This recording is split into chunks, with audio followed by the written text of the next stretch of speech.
और जयपुर से बड़ी खबर आ रही है। राजस्थान विधानसभा को बम से उड़ाने की धमकी एक बार फिर से दी गई है। एक बार फिर आया धमकी भरा मेल। तीसरी बार मिली है विधानसभा को उड़ाने की धमकी।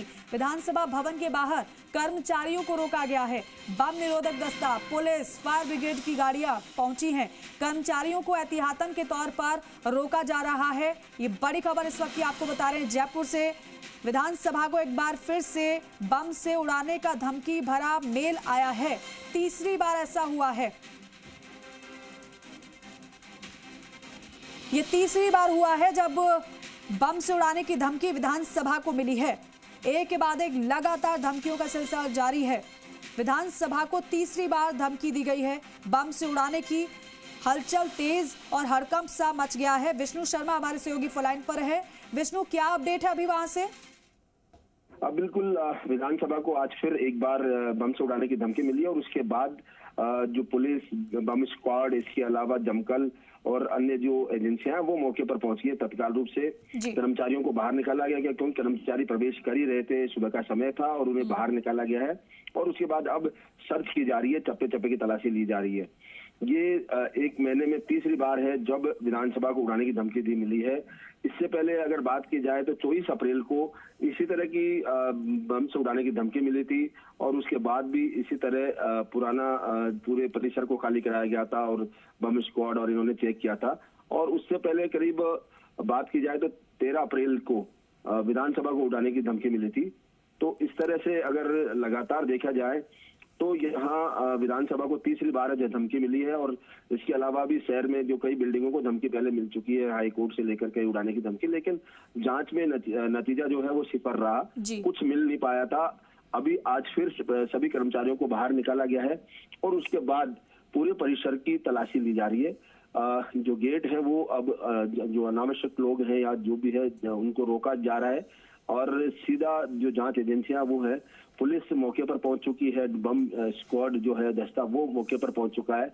डॉग स्क्वाड मौके पर है और जो विधानसभा की सिक्योरिटी है वो भी पूरी तरह तलाशी करवा रही है और इस तरह से सुरक्षा की गई। लेकिन ये एक हैरानी की बात है लेकिन कि वही हैरानी की बात मैं भी कर रही हूँ कि भाई अभी तक मंशा किसी भी मामले में समझ नहीं आई है कि क्या वजह है, क्यों बार बार ऐसी धमकियां दी जा रही है। क्योंकि सर्च ऑपरेशन कई घंटों तक चलता है, उसके बाद कुछ नहीं संदिग्ध मिलता है और सब सामान्य हो जाता है। लेकिन जैसे ही ऐसी खबरें आती हैं सब असामान्य हो जाता है।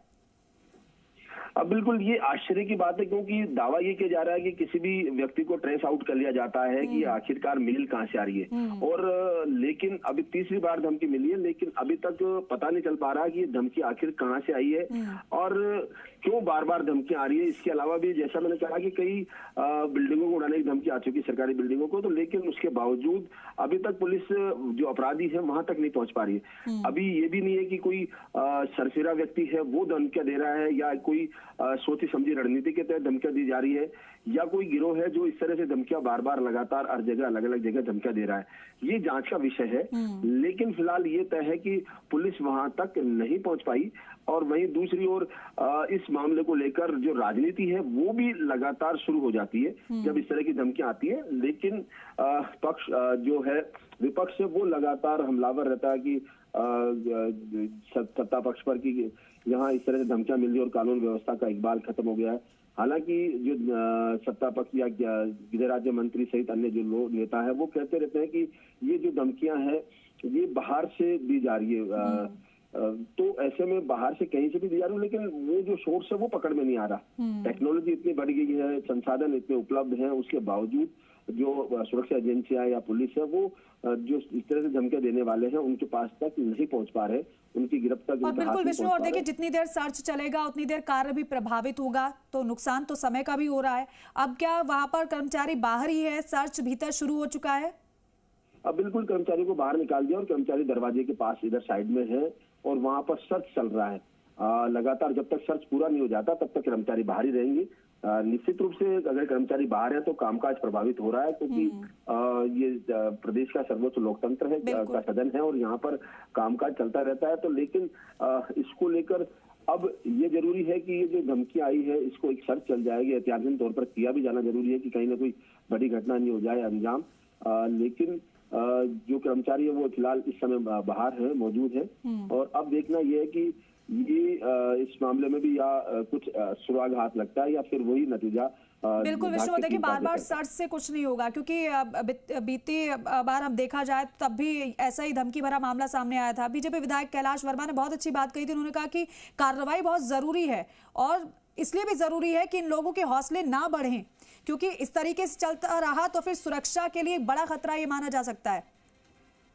बिल्कुल निश्चित रूप से सही है, क्योंकि भेड़िया आया वो कहावत सबको पता है, बचपन से हमने सुनी है कि इस तरह से बार बार धमकियां आ रही है, कहीं एक दिन ऐसा नहीं हो कि लापरवाही रह जाए और कुछ घटनाक्रम हो जाए। ऐसे में जो व्यक्ति है इस तरह की जो धमकियां दे रहे हैं उनको वहां तक पहुंचना जरूरी है और उनको पकड़ना, गिरफ्तार करना जरूरी है।